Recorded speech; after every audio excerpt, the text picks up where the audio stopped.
Суроо, эгер маалыматыңыз болсо, М-банктагы М плюс жана Айыл банктагы Zero деген тиркемесин исламга туура келеби? Туура келбейт, арам.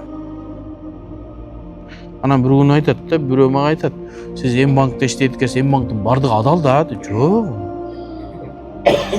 М-банктын ичинде кичинекей ислам терезеси бар. Ал жерде бир-эки эле маселебиз бар. Мурабаха, ижара, ижахара, мунтахия бит тамлик, мудараба жакында түшүп атат кичине. Ар жагын тааныбайбыз. М плюс бизге байланыштуу эмес. М плюс М-банкка байланыштуу.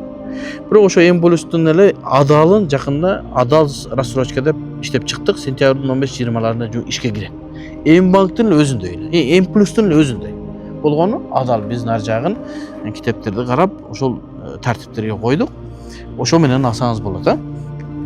Жакында чыгат. Ошон үчүн немеңиз тиги немеңизди киргизип алсаңыз бул жака жаңылыктар келип турат. Исламга туура келет дегендер болуп жатат деп. Билбейм, алар Кудайдан корксун, келбейт.